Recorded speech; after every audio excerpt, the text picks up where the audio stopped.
The game's up, Scarlet. There are no more bullets left in that gun. Oh, come on. You don't think I'm going to fall for that old trick? It's not a trick. There was 1 shot at Mr. Body in the study, 2 for the chandelier, 2 at the lounge door, and 1 for the singing telegram. That's not 6. 1 plus 2 plus 2 plus 1. There was 1 shot that got the chandelier. That's 1 plus 2 plus 1 plus 1. Even if you were right, that would be 1 plus 1 plus 2 plus 1, not 1 plus 2 plus 1 plus 1. Okay, fine. 1 plus 2 plus 1. Shut up! The point is, there is 1 bullet left in this gun, and guess who's gonna get it?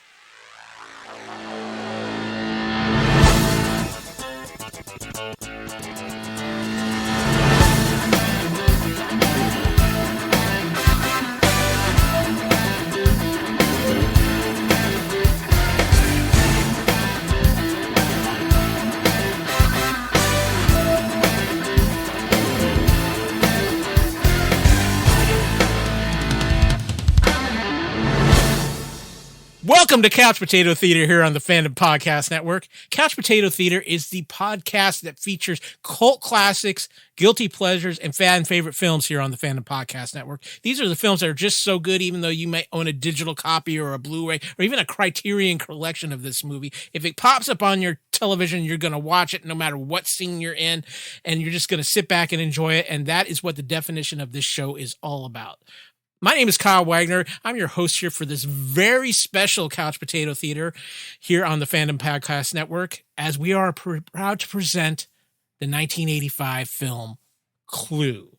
But of course, you know what? We have to have a motley crew of characters, especially for a movie like Clue. And the first person who came to mind is the person who was the inspiration for this particular podcast. Of course, you hear her over on Union Federation, as well as several other podcasts here. The lovely Hayley Stoddard is here with us for this special edition Couch Potato Theater. Now, I got to ask, are you more of a rope or a wrench or lead pipe kind of girl? I'm going to go with a lead pipe. Yeah. That seems quite up your alley. But again, I didn't do it. Mm-hmm. She has the innocent face too. That's what's really disturbing about it.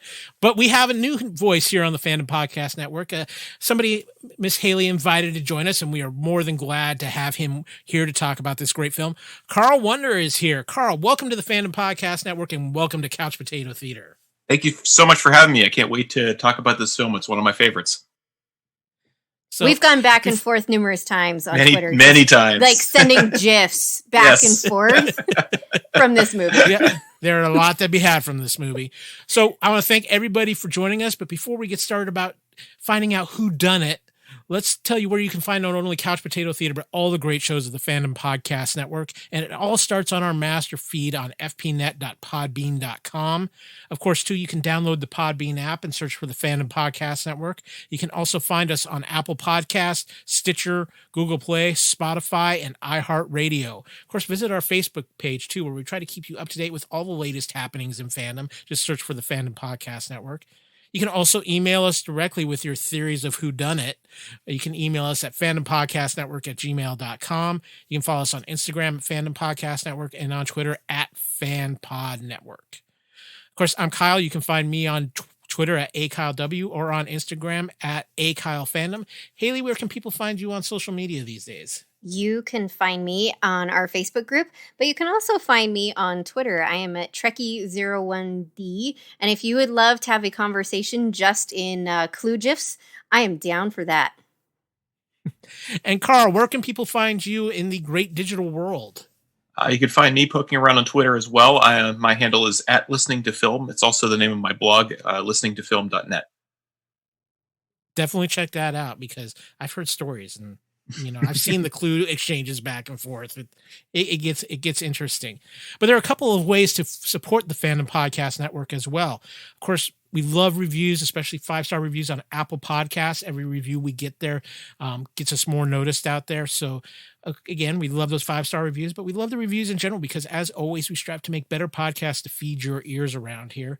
And of course, we also have our TeePublic store. Go to TeePublic and search for the Fandom Podcast Network, where there's now masks there, Hayley, because we want to keep our listeners healthy and safe. That's awesome.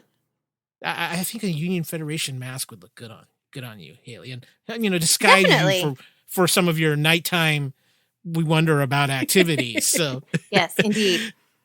So again, go to tpublic.com, search for the Fandom Podcast Network or Couch Potato Theater or any of the great shows here on the Fandom Podcast Network where you can find the logos for all of our shows. But let's get into Couch Potato Theater Clue. Of course, this movie came out in 1985. We've got a brief plot description.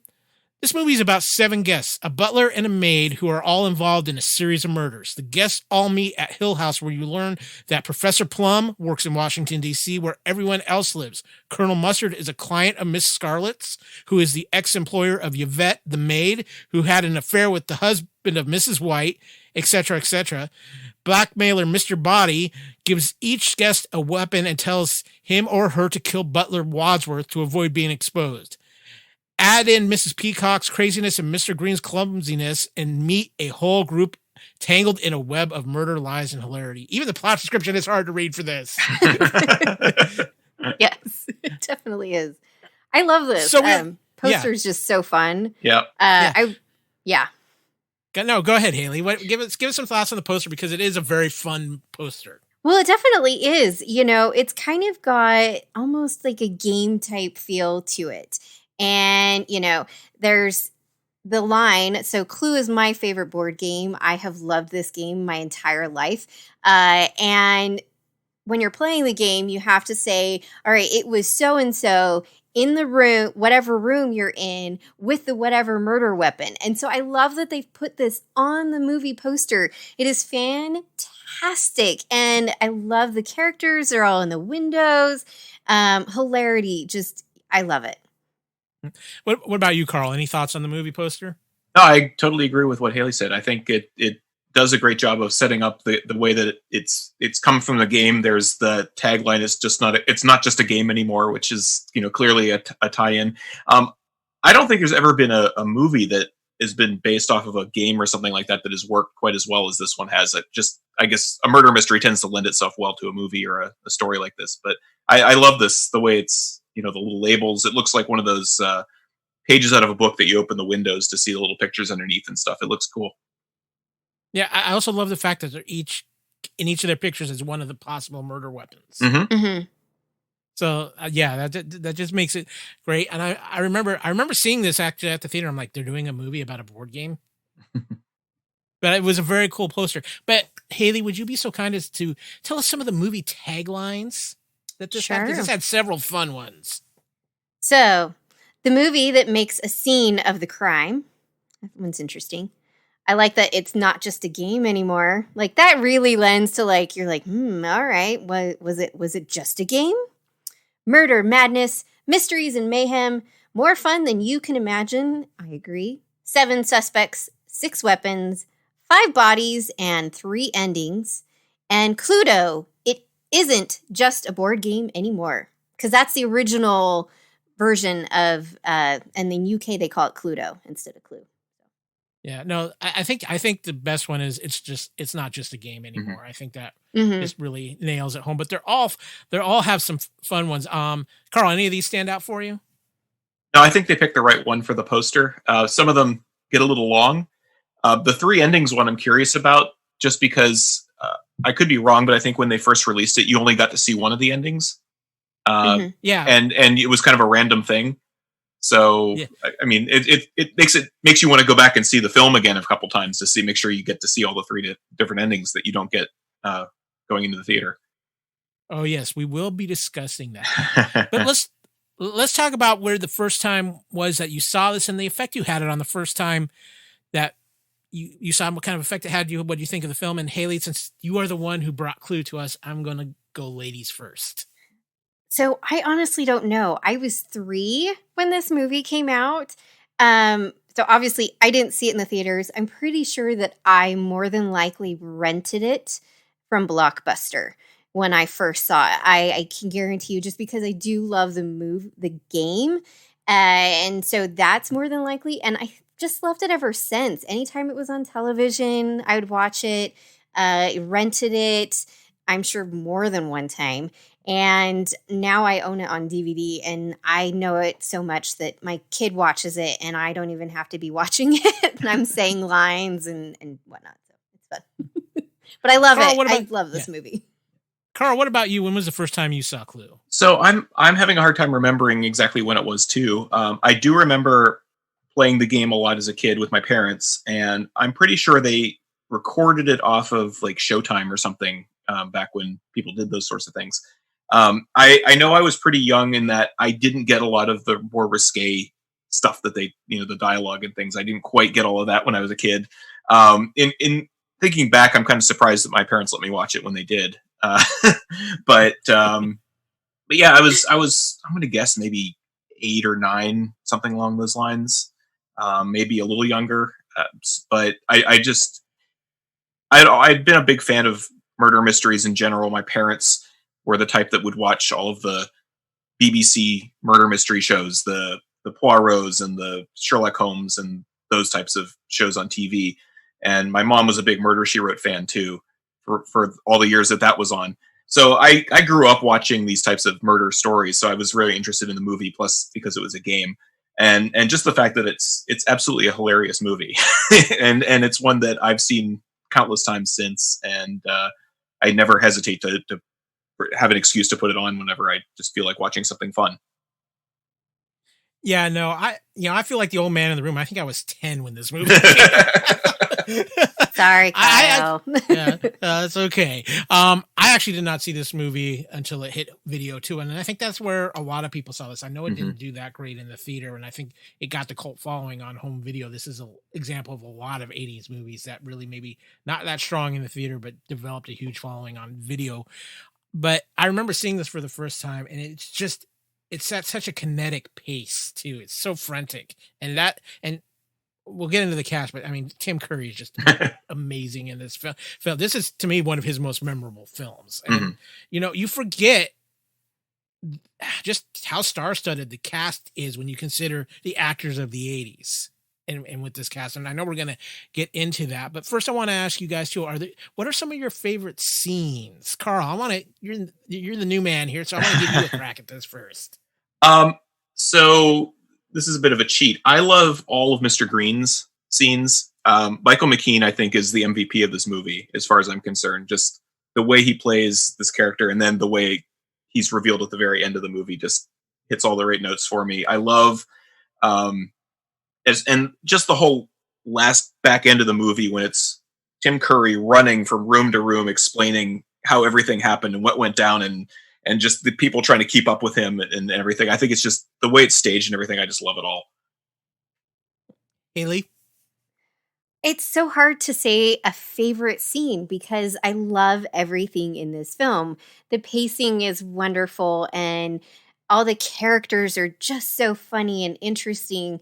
The one thing in prepping for this, and I never had noticed this before, is that all of the characters' cars are the color of their pseudonym. But I can't say that I necessarily have one scene or certain scenes that are my favorite because I just, beginning to end, this film is so fun. I'm like Carl. I love Mr. Green. The older I've gotten, I think his scenes are my favorites. I think when I first started watching this movie, I liked Miss Scarlet best, but Mr. Green he steals it from beginning to end. One thing I do love about this is the running gags in the film. So, Wadsworth, he walks up to the door and he steps in the dog poop, and then subsequently everybody like smells their shoes and looks at their shoes, to see if it's from them. That running gag and the running gag of now I've forgotten what it was. I wrote it down. I'm gonna have to scroll in my notes, so go ahead, Kyle. Well, you talk about, I think that's one of the interesting things about this film is that it's a running gag throughout the movie. And so it's hard to identify just individual scenes because of that. And I think that's one of the things that makes this movie unique. But one of the scenes that I always kind of found funny is when they're trying to make it look like everybody's partied out when the cop is going into the other rooms with the bodies and everything like that. That to me was always highly entertaining. And yeah, I'm with you. I think Mr. Green definitely grows on you as the more viewings of this movie. I think for my book, Tim Curry's still the MVP, but it's close. But the thing about it too is the banter is just so back and forth and so intelligent and witty that I think that's what makes this film really stand out more than just any particular scene. It's, you've got to take this as a whole, not just, oh my gosh, there's this one scene that just completely stands out. Yeah, and the thing. Oh, go ahead. Go ahead, Carl. No, the thing that amazes me so much about this as a comedy is that it has so many different kinds of comedy in it, and I would argue that they all work because you have this witty banter back and forth, the dialogue. Like, I think you have it in the notes, the scene when the cop comes out and Wadsworth is saying, "Oh, I can explain what's going on," and the cop says, "You don't have to," and he says, "It's a free country," and like, I didn't know it was that free. And then the line about, is the FBI accustomed to cleaning up after multiple murders? And he says, "Of course. Why do you think it's run by a man called Hoover?" And like, just really witty lines like that. And then you have this slapstick physical comedy. Like, the one that always like makes me laugh is when they're running around in the dark and Wadsworth is trying to find the door, and he goes through the door, and then he finds what he thinks is another door, and he turns the shower on himself. Another door? Yeah, exactly. But these things happen in the same movie. Like, that you have a dialogue-driven comedy, but you also have this crazy physical stuff that's also really funny. It's just like every piece comes together really well in this. Yeah. Hey, so, did you find your note, Hayley? I did. So it's the running gag line of, there's just one thing that I don't understand. One thing? Like, it runs throughout the entire film. It's just like, just one thing I don't get? Like, really? No. To make a long story short, too late. Yeah, exactly. That's another great running gag throughout. And I think one of the standout moments, now that I think about it as we're talking, is when Yvette and Mr. Green are standing at the bottom of the stairs to go up into the attic. And then they're still standing, like, it cuts to everybody else, and then they're still just standing there like, you go first. No, you. There's a great scene, and it's very underplayed, but I think it stands out very well with Michael McKean and as Mr. Green and Yvette, where she's trying to like hold his hand or grab his arm, and he keeps like just pushing, very underscoredly, kind of just pushes her away as they're going up the steps. Like, he doesn't want any part of her at all. So, but we were talking about the witty banter. So, Hayley, would you care to help me? We'll kind of go back and forth on some of these quotes from the film. So I'll let ladies first. Oh, so I'm going to be Colonel Mustard? Well, no, but you just read that whole section of the quote. Oh, okay, got it. Just checking. Everything all right? Yep. 2 corpses. Everything's fine.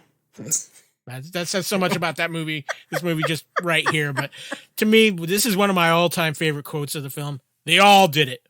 But if you want to know who killed Mr. Body, I did, in the hall with the revolver. Okay, Chief, take him away. I'm going to go home and sleep with my wife. No, you got to say it slowly. I'm going to go home and sleep with my wife. I mean, Michael McKean's delivery on that line is absolutely perfect. Okay, we'll do a little back and forth here, Hayley. I'll let you be Wadsworth. I'll be the cop. I can explain everything. You don't have to. I don't? Don't worry. There's nothing illegal about any of this. Are you sure? Of course. This is America. I see. It's a free country. Don't you know that? I didn't know it was that free. Okay. I will be Professor Plum. What are you afraid of? A fate worse than death? No, just death. Isn't that enough? All right. I hardly think it will enhance your reputation at the UN, Professor Plum, if it's revealed that you have been implicated not only in the adultery with one of your patients, but in her death and the deaths of 5 other people. You don't know what kind of people they have at the UN. I might go up in their estimation. I love that. Like, he says it so subtly, like, unless you're really paying attention, you don't catch it because the camera moves kind of away from him as he's saying it. But I think it's so funny. Carl, would you like to get in on some quotes here? Sure, why not? Okay. All right. Hayley, why don't you play Wadsworth in this time? Sure. You see, like the Mounties, we always get our man. Mrs. Peacock was a man? Slap! That one is so good. Okay, Carl, you play Wadsworth this time. All right. Can I come in and use your phone? Of course you may, sir. You may use the one in the... no. You could use the one in this... no. Would you be kind enough to wait in the library? Okay, I'm going to let you and Hayley have the last two quotes. Hayley, why don't you just stick with Wadsworth for these last two quotes? All right. Go ahead, Carl. Is there going to be a cover-up? Isn't that in the public interest? What could be gained by exposure? But is the FBI in the habit of cleaning up after multiple murder? Yes. Why do you think it's run by a man called Hoover? I think we all three can get on this one. Yep, we can. What is your top secret job, Colonel? I can tell you, he's working on the secret of the next fusion bomb. How did you know that? Can you keep a secret? Yes. So can I. The dialogue in this movie is just perfect, and everybody in this film has amazing comic timing, and it just works so well. Of course, this movie was directed by Jonathan Lynn, written by Jonathan Lynn and John Landis. So some chops behind this film too, but I think the thing that makes this movie more than anything else is the cast in this film.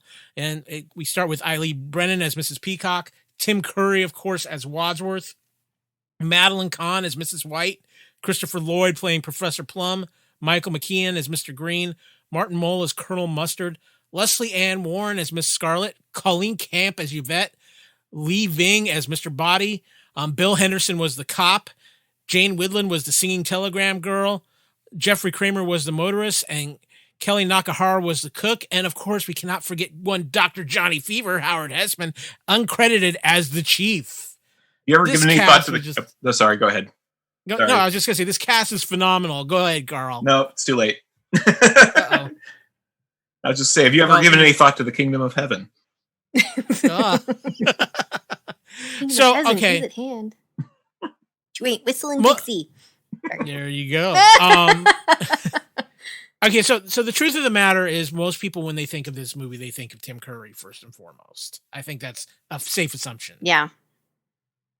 So let's start with him, because I think this was really a performance for him that really put him on the map here in the United States. At any rate, a lot of people started realizing who Tim Curry was. Obviously, you can go back to several things he's done in the past, but I think for a new generation in the 80s, this was kind of something outside of maybe Rocky Horror Picture Show that people really started to realize who Tim Curry was. Definitely. He did do another 80s film that you cannot find anywhere unless you look for it on YouTube, called The Worst Witch. Has a small role in that, but I loved him in that too from the 80s. So I've really enjoyed Tim Curry since then. He is phenomenal. Such a fantastic actor and really has good comedy chops. I think a lot of people don't necessarily realize how great his comedy is. I mean, I just love him. What about you, Carl? Thoughts on Tim Curry? No, I think he is the perfect part, or this is the perfect part for Tim Curry. I think the play the butler, but then to also be kind of the slapstick and the driving force behind the entire film. He really is a force of nature, I would say, in this film. It's certainly the first thing I think I've seen him in. Chronologically, when I was watching movies, I hadn't seen Rocky Horror Picture Show at this point yet, obviously. But yeah, it's the movie that I always think about when I think of Tim Curry. It's going to be Wadsworth. Yeah. And it's a great cast from top to bottom, whether you're talking about Madeline Kahn, Martin Mull, who's always thought a very underrated 80s staple there, Hayley. Mm-hmm. I think he's always just he you don't ever see him in a bad role. He always seems to he's like that puzzle piece that always fits in a film. Definitely. And his character in this, I think, is just really great because clearly he's an idiot. Yeah. He pulls it off so well. I got my money from my mommy and daddy's died. Yes. You try to make me look stupid in front of the other guests. You don't need any help from me, sir. There are some great moments between him and Tim Curry in this film that are just epically.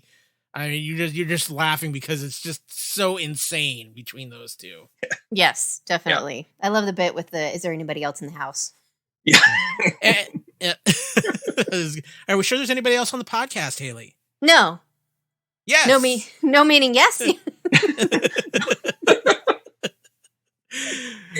So we talked a little bit earlier too how I think Michael McKean has been a lot more appreciated as the longer this movie has been out, because obviously he's kind of playing this like really clumsy, goofy kind of, seems like he's a whipped man character, which turns out to be about the farthest thing from the case, but he plays the two opposites off so well, Carl. He absolutely does.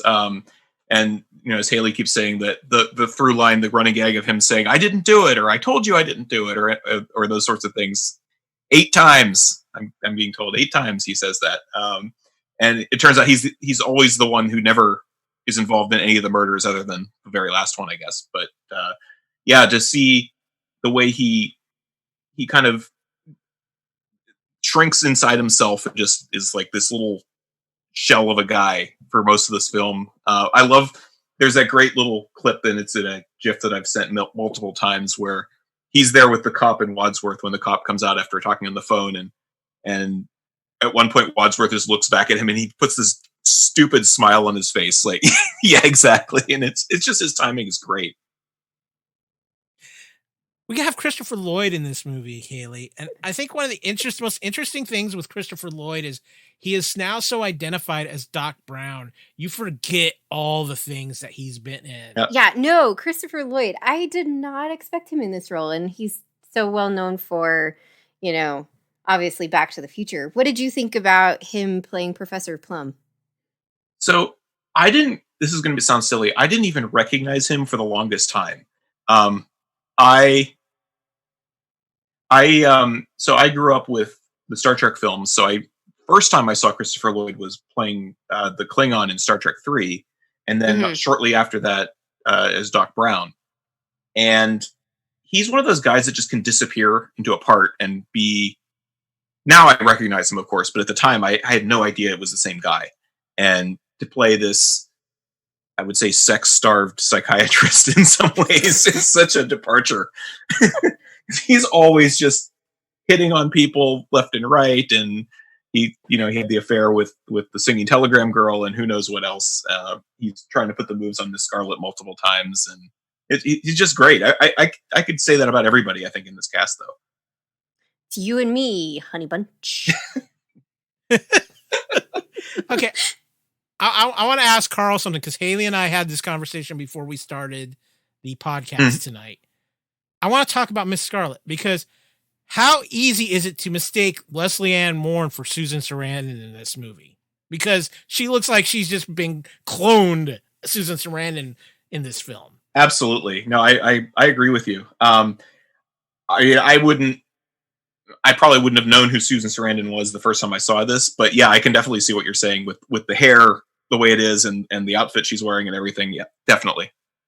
And just how she carries herself in the film. Yeah, for sure. But Hayley, who else in the cast really was a standout for you? Everybody does such a wonderful job. I love Mrs. Peacock. She's clearly got some issues and needs some therapy, because she's really uncomfortable with silence, as Professor Plum points out, because she's bumbling and talking and can't not talk when they're all at dinner. And I feel really bad for her husband, because clearly she probably annoys a lot of people. But I think the one thing, as we were, as I was prepping for this, that the singing telegram girl is the rhythm guitarist from the Go-Go's. And I was just like, well, that's just fun. I mean, did they just ask her to, or did she say, hey, I want to be a part of this? I want to know how this came about. But, honestly, when I was thinking about it, Mr. Body, he clearly just wants to rile everybody. I'm not sure, his character kind of fits, but then almost kind of doesn't. But I'm sure we'll get to it later, but I was reading trivia on this movie, and they picked him because I guess he was in a band called Fear. And they picked him because his name is Leaving and Mr. Body is leaving. Clever. What about you, Carl? Anybody else in the cast who was a big standout for you? So I definitely agree that Jane Wyland's a funny person that turns up. She's also in one of my other favorite later 80s films, Bill and Ted's Excellent Adventure, because she plays Joan of Arc in that film. And since we haven't mentioned her yet, I have to give a shout out to Madeline Kahn. The way Mrs. White, who has gone through, I don't know how many husbands, 5. hers or other women, hers or other women's though. That's true. We don't know yet. and At least 5. Lines like, husbands should be like Kleenex, soft, strong, and disposable. Just flies are where men are most vulnerable. And then the one of the jokes that I didn't get, obviously, as a kid, was when she's talking about how she found her husband, and then all the men cross their legs at the same time on the couch. Just lines like that are great, and her wonderful flames monologue that she made up on the spot there, I think, if I'm remembering correctly. So she's definitely a standout to me. Mm-hmm. Her interesting screams as well. Yes. Yep, definitely. Yeah. There's not somebody who doesn't shine in this cast. Everybody has their moments. Colleen Camp has some great moments as Yvette. A lot of her stuff is very underscored, and I really have an appreciation for that. How she did a lot of little things within her performance. When she wasn't distracting every other man on the. But so let's get into some details on this film. It had an hour and 34-minute runtime. Of course, it was released December 13th, 1985. It was a Christmas film. Nothing like a good Christmas mystery. Was rated PG, had a budget of $15 million, made just over $2 million in its opening weekend, and actually finished with a worldwide gross of $14,643,997,000. Didn't even make its budget back, but it didn't get a worldwide release either. It stayed basically in the States, guys, which is kind of unique when you think about it. Yeah, that is really, really interesting. It's kind of sad, but like you were pointing out, how many people love this film now and whatnot, so it's an 80s film, and 80s, it was hit or miss. And when they hit, they really, really hit. And then when they missed, sometimes they really missed. Yeah.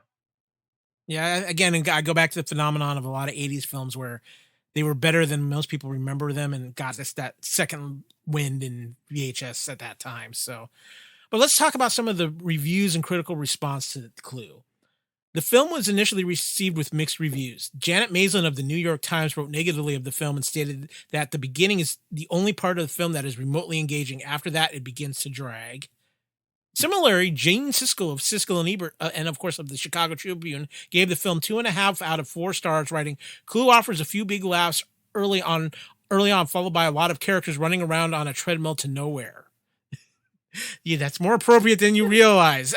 Siskel particularly criticized the decision to release the film to theaters with 3 separate endings, which we're going to get to, calling it a gimmick that would distract audiences from the rest of the film, concluding that Clue is a movie that needs 3 different middles rather than 3 different endings.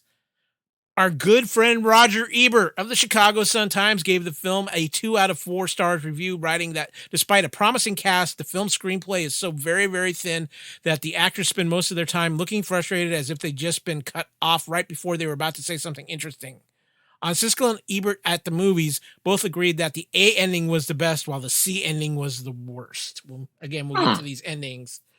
The film critics aggregator website Rotten Tomatoes reported that 62% of critics have given the film a positive review based on 29 reviews with an average score of 5.96 out of 10. The critic consensus reads, "A robust ensemble of game actors elevate the Clue above its schematic source material, but the farce reliance on novelty over organic wit makes its entertainment value a roll of the dice." On Metacritic, the film has weighed an average score of 36 out of 100 on 11 critics. Only 11 critics, come on now. Generally unfavorable reviews. So let's talk about some home video releases. Yeah, there you go. Oh, okay. What's this? Let me check my shoe real quick. Let's talk about the video releases. This movie was released to home video in VHS format in Canada and the United States in 1986, and on February 11th, 1991 to other countries. Wow. The film was released. Yeah, that's a big gap. The film was released on DVD June 2000 and on Blu-ray August 7th, 2012. It's never really had a real deep DVD or Blu-ray release, which is surprising because I would think there was a lot of extras in this film, but maybe there's just hard to come by footage with this. Yeah. But let's talk about what has made this film so unique. The fact that it had 3 endings, and when it was released in theaters, it was random as to which ending you were going to get. Which I think is so cool. Like, that is just awesome. Sorry. So let's hit each ending, starting with ending A.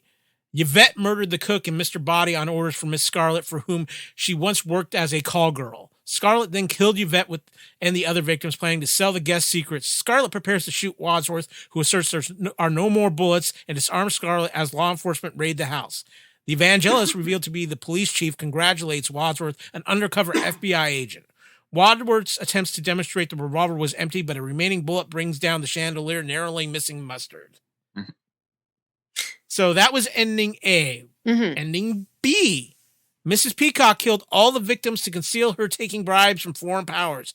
She holds the others at gunpoint while escaping to her car, but is caught by the evangelist, who is revealed to be the police chief. Wadsworth reveals he's an undercover FBI agent sent to investigate her. Or she's a jolly good fellow.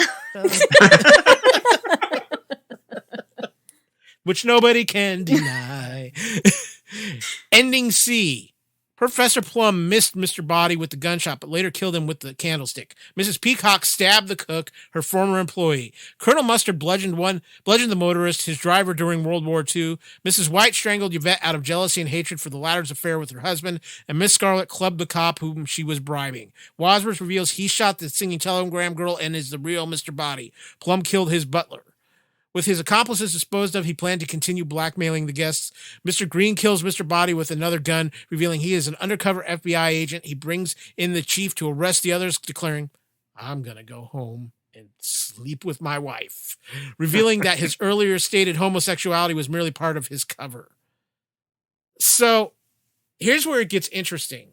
The home video television broadcast and on-demand streaming by services such as Netflix include all 3 endings shown sequentially. The first 2 characterized as possible endings, but the third, ending C, being the one true ending. The Blu-ray and DVD, however, give you the option to watch the endings separately, chosen randomly by the player, as well as the home entertainment version ending with all 3 of them stitched together. So I've got to ask for each of you, Hayley, what was your favorite ending? Oh, geez. I like A, and then I like C. Carl? Yeah, I used to always like C the best, but I think I'm coming around to liking A the most. I think C is the most fun, but it also makes the least amount of sense. Yeah, I'll agree with that. I think C is the most fun ending. I think A is actually the best ending. Yeah. Not a big fan of ending B. It just felt anticlimactic to the film. I think ending C, though, it's hard to top Michael McKean in ending C. Yeah.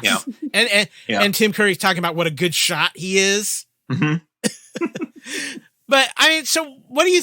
What did you guys think of the fact that was it intentionally made to be a gimmick to try to get more people to go see the movie repeated times, or were they just having fun on the whole Clue aspect of it?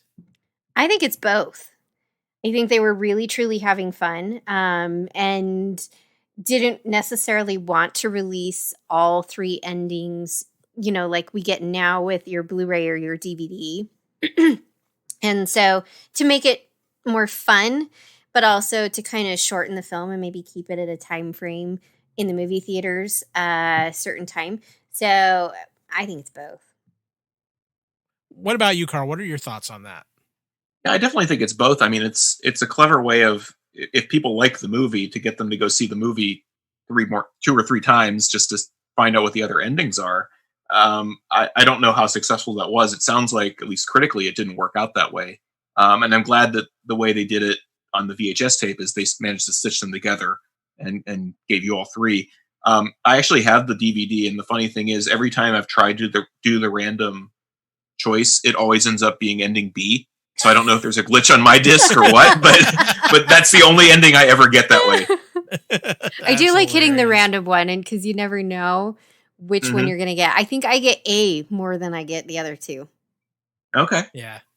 I've gotten A quite a bit. So now the soundtrack was never released until actually February 2011 when La La Land Records released the John Morris score for the film as a limited edition soundtrack CD. I want to find this because I really Yeah. enjoy it. I think the music does such a good job in lending to the suspense and the comedy and the action of the film. Really, really paying attention to that last night when I watched it was like, I really like the music of this. And who doesn't like Shake, Rattle, and Roll? Yeah. Exactly. Now, here's where it gets interesting is the filming locations.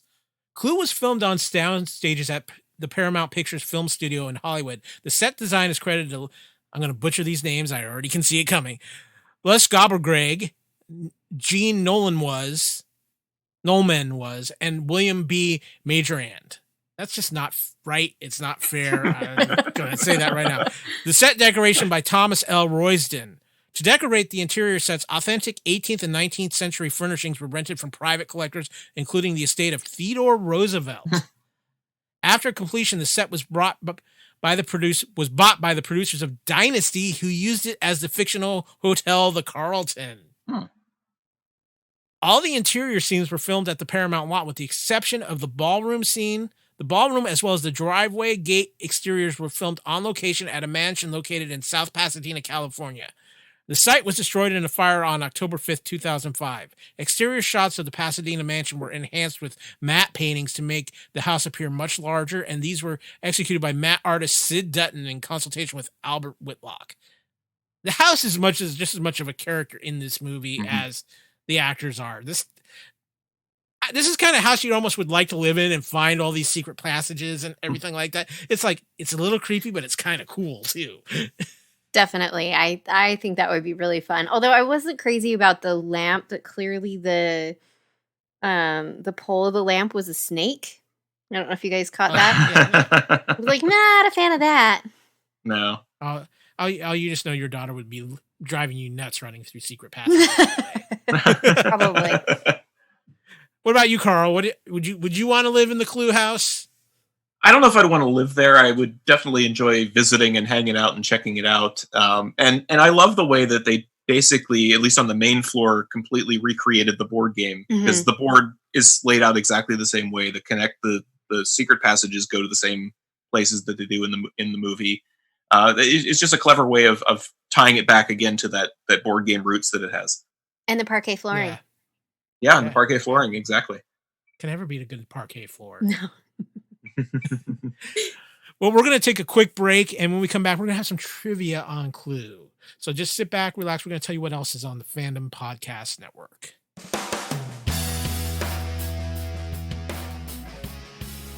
Thank you for listening. We hope you're enjoying this podcast. We'd like to continue to feed your ears by inviting you to listen to our other awesome shows on the Fandom Podcast Network. It starts with our flagship show, Culture Clash, our weekly pop culture podcast. For you movie fans, we have Couch Potato Theater, where we celebrate our favorite cult classic and guilty pleasure movies. We also have Time Warp. That's our Fandom Flashback show, where we like to look back on our favorite fandoms. For you NFL fans, we have the End Zone podcast. And of course, for you Alfred Hitchcock fans, please check out Good Evening. For you Star Trek and Orville fans, we also have the Union Federation podcast.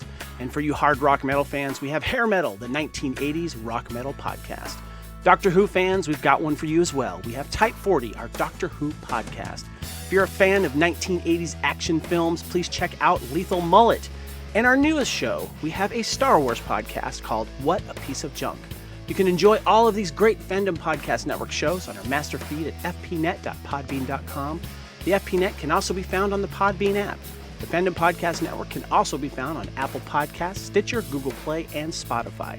Please search on Facebook for Fandom Podcast Network. You can also email us at fandompodcastnetwork@gmail.com. We are also on Instagram and Twitter under Fandom Podcast Network. Thank you for listening, and remember, respect others and enjoy your fandom.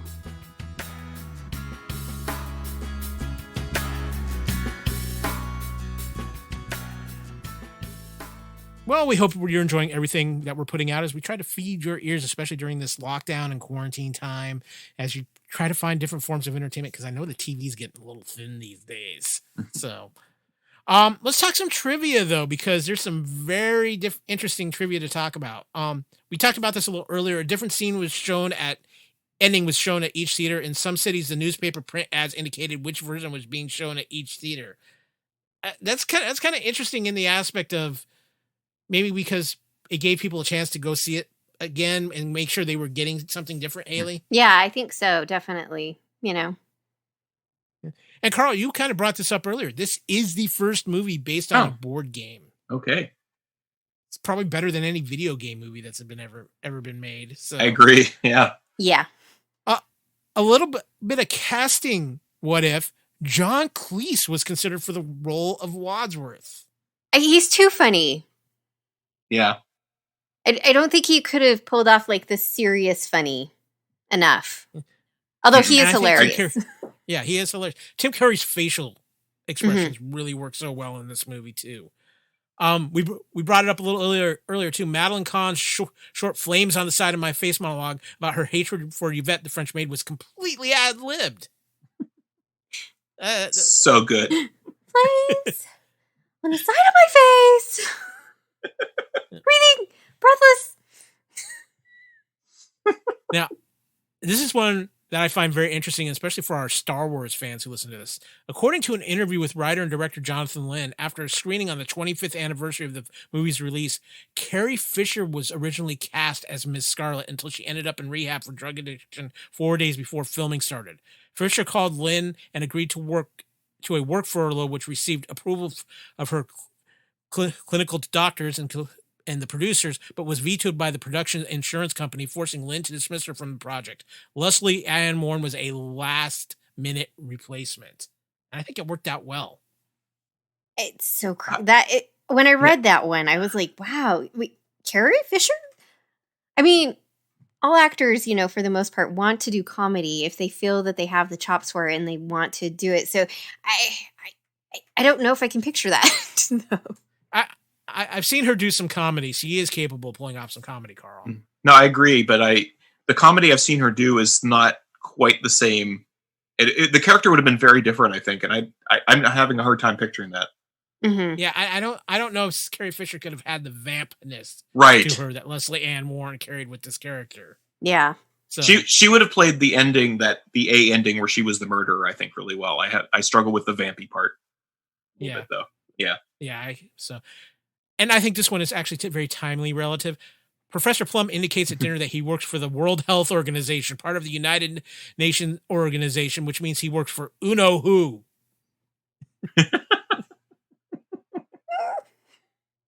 Oh, that's great. Yeah. Here's some more possible casting news. Jennifer Jason Leigh, Demi Moore, and Madonna were considered for the role of the buxom French maid Yvette. Eager to earn the part, Colleen Camp went to her audition in a French maid's costume. In a 2013 BuzzFeed retrospective, writer and director Jonathan Lynn admitted that although he was impressed with Camp's comedic acting skills, it was her well-endowed figure that ultimately convinced him there was no avoiding it. Oh my. Yeah. Wait, how old was Jennifer in 1985? Like in 1885? Early 20s. Okay. Yeah. Got it. I was like, yeah. I'm like, she was really, but Demi wasn't that much older either. No. So. yeah. Interesting. Here we go. In an example of attention to detail, the secret passages movie lead to the same rooms they do in the board game. The kitchen leads to the study, and the conservatory leads to the lounge. So, great little things. We talked about the set being used by the producers of Dynasty, who used it as the Carlton Hotel. The three main female suspects, Eileen Brennan, Madeline Kahn, and Leslie Ann Warren, were Academy Award nominees for Best Actress in a Supporting Role at different points in their careers. So, some real acting chops in this film. Mm-hmm. You talked about this too, Hayley. The characters' cars are the colors they are given as their pseudonyms. Yes. Which I never noticed before. And then as I was watching it this last time, I was like, oh, that's really fun. Yeah. Yeah. So Professor Plum hypothesizes that to the group that the brandy was poisoned. In the original version of Clue and Cluedio in the UK, the board games, poison was included among the possible weapons and later reintroduced in the 1990s game Clue Master Detective. Yep. I had to put that one in there again because I love this board game so much, and there's been so many different versions of it that the one I have now has the poison in it, and it didn't before. So, yeah. Yep. Let's talk about remakes or a TV series, this movie has a very interesting remake attempt history.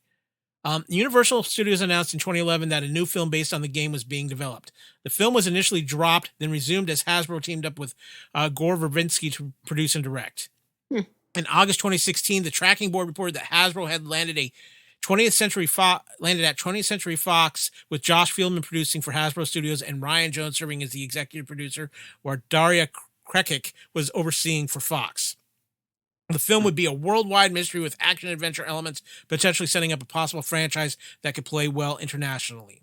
Then, in January 2018, Fox announced that Ryan Reynolds, who has established a 3-year first-look deal with the studio, would star in a live-action remake of Clue with Rhett Reese and Paul Rennick, writers for the Reynolds-led Deadpool, its sequel and Life, as scriptwriters. In September 2019, The Wrap reported that Jason Bateman was in talks to direct the film, but by February 2020, Bateman was no longer attached to it, and instead, James Bobbin had been in talks with 20th Century Studios for directing the film. This thing's all over the map.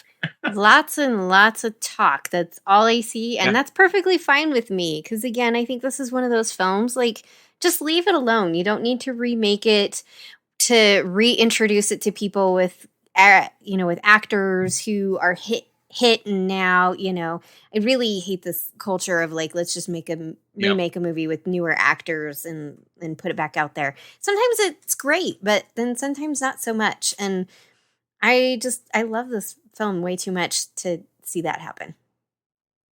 So let me ask, boss, to both of you, and Carl, I'll let you answer first.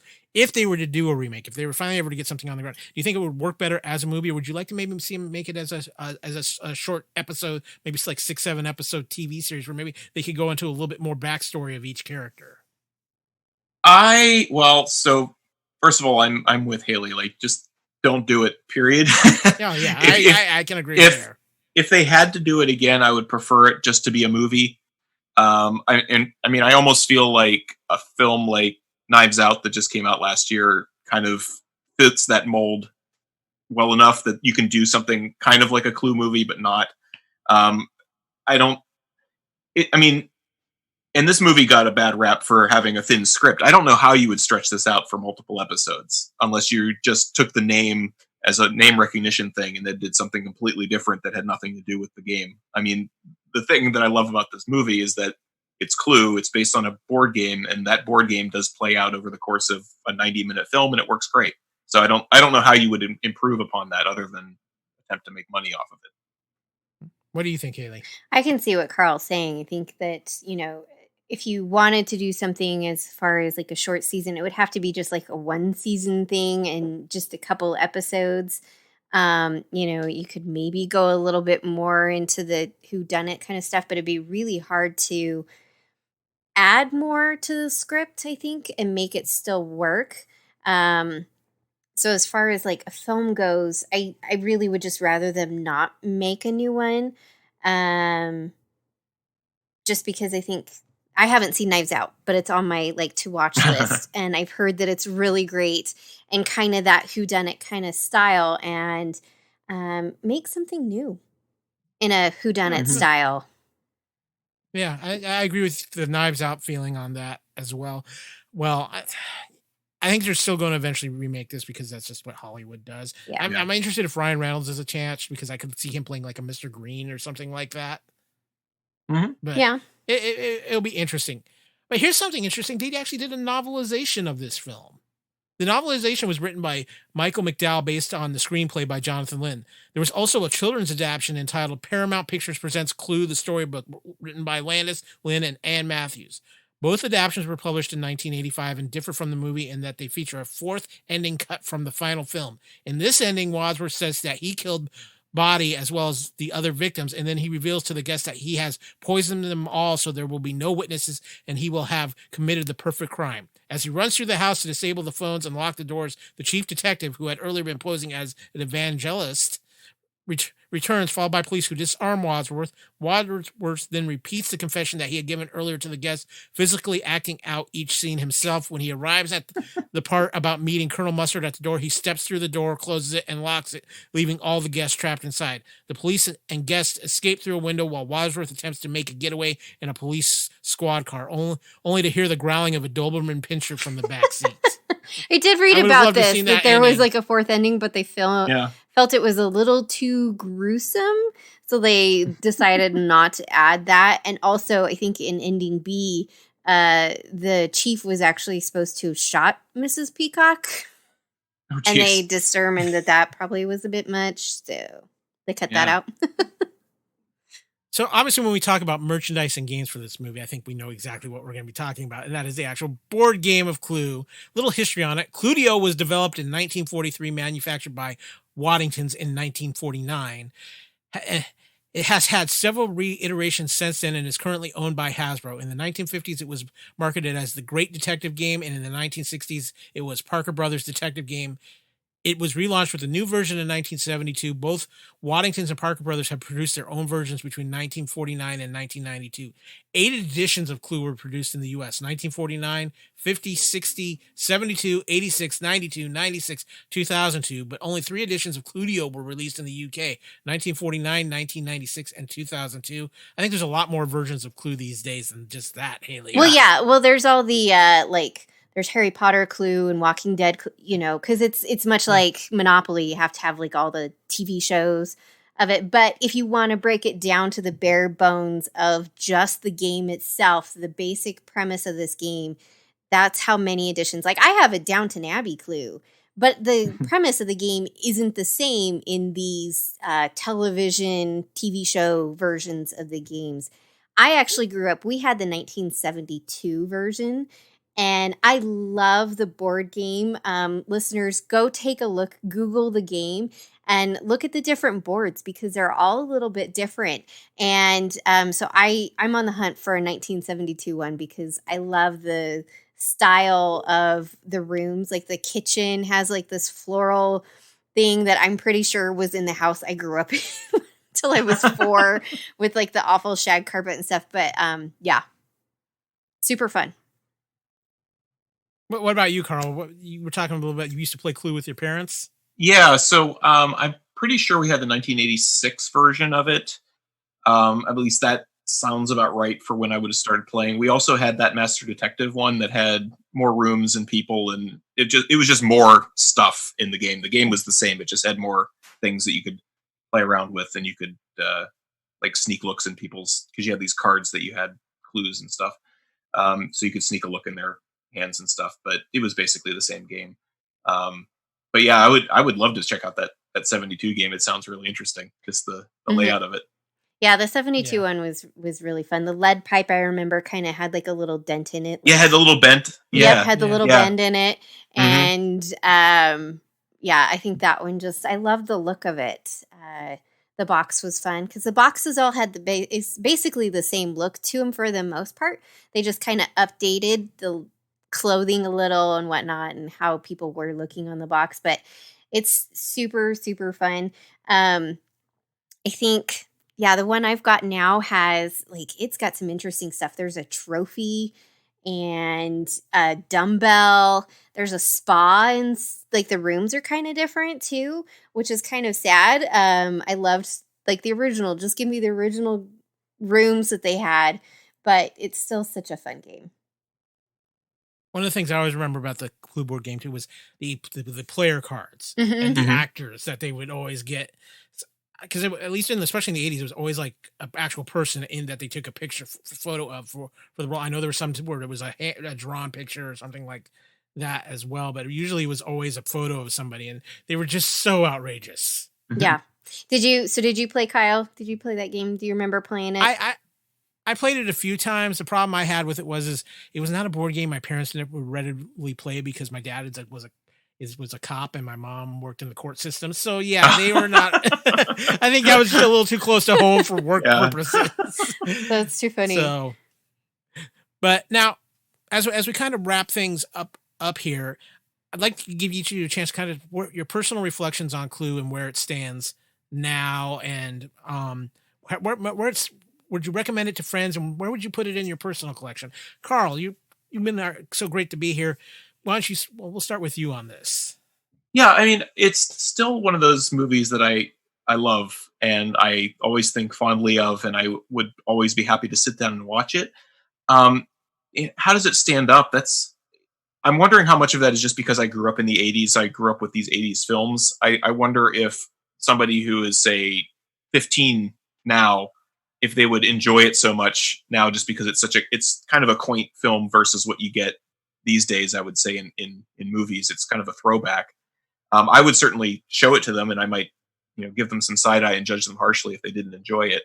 But again, maybe it's just a product of its time.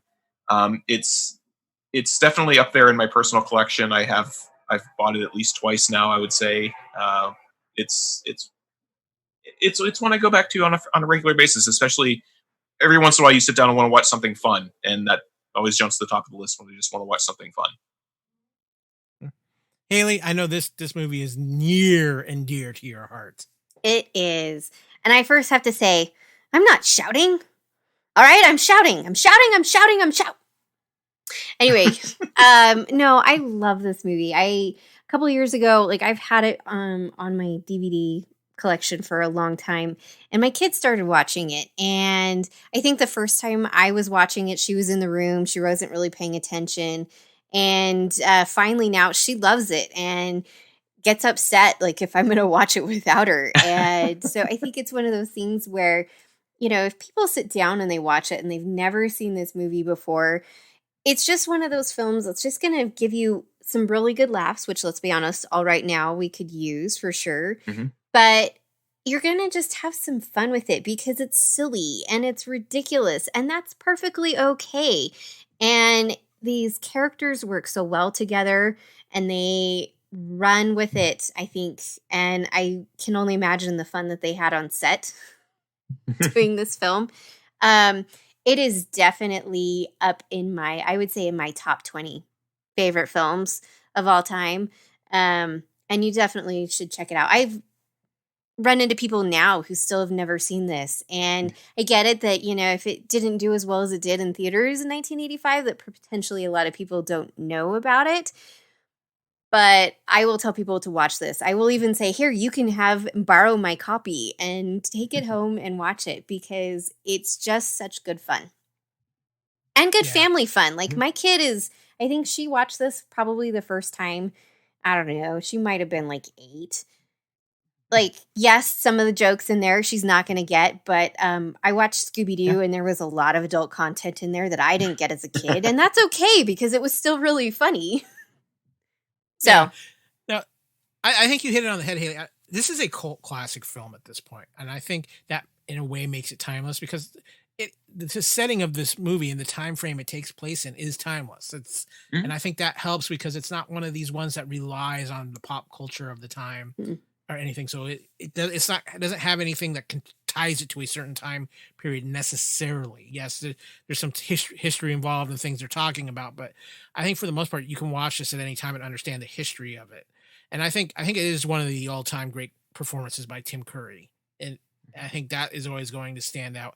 And I think too, especially when we look at Tim Curry and his health these days and everything like that, it makes us appreciate this film even more. And I think this is one of those films that's going to be generational and it's going to be around for a very long time because there's not a lot of films that are like this movie. Yeah. And I think it's actually a film that if you're going to show the history of movies, it's a great film to put in. To say, here's something that just is different and it's just different enough. And I think that's what makes it so great. And I've said it a couple of times. This is one of those 80s films that was way better than it was treated in the theaters, but it's now found a strong following and a love because of home video and word of mouth. And I think those are the movies that, for the most part, are going to stand out a lot more through the test of time than a lot of what were considered the big hit movies of the 80s as well. So, and I think it's interesting. My theory on a lot of 80s films, I grew up watching them, and I kind of appreciated some of them, but I've grown to appreciate so much more than I did probably a long time ago. Because you know what? It's a time capsule and it's like 80s music. You know an 80s song when it comes on the radio because of the synthesizer and the keyboard in it. You're like, this is an 80s song. And you know an 80s film when you see it. And it's just something that for the most part, most of them, the entire family could sit down and like some of the adult stuff might pass over the younger kids, but like there's nothing super bad that the whole family can't join in on a watching of an 80s film. Like today, so many films you're like, nope, not yet. You got to wait for a while. I think this is one of those films where everybody can sit down, grab some popcorn and pop this on and have fun. I love it so much that my best friend at FanX a few years ago, she went and Tim Curry was the headliner. And I couldn't go. And if I could have gone, she had the package and got a photo op with him. And she was going to let me join in on the photo op. I couldn't go. So she actually got an autograph poster of Wadsworth and he's holding the tray and brought it to me. And I was so happy when she gave that to me because he's just amazing. I love Tim Curry in this film, I think, so much. Yeah. And with that, it's time to reveal the envelope at the end of the podcast to see who done it. And from what I can tell, it was Kevin M. Reitzel taking out Amy Nelson. Yes. With the lead pipe. Because like I said, really I didn't do it. Yeah, but because really it was all Hayley. We're just kind of scared of her because what she would have used was have been a paper cutter. So maybe, who knows? But I want to thank my guests. Carl, thank you for joining us here on the Fandom Podcast Network for this Couch Potato Theater. We hope we haven't scared you off, and maybe we'll get you back for future movies. I would love that. Thanks. This has been fun. And of course, Hayley, it's always good to do podcasting with my sestra. Yes, it is always such a joy, and I'm so glad that you were totally on board with doing this movie. Yep. So you're up in the rotation for selecting another film here soon. So all right, just so you're aware. So again, we want to thank everybody for listening to this Couch Potato presentation of Clue, and you know what? We will see you next time on the couch, or it might have been with the candlestick too, Hayley. I'm just saying.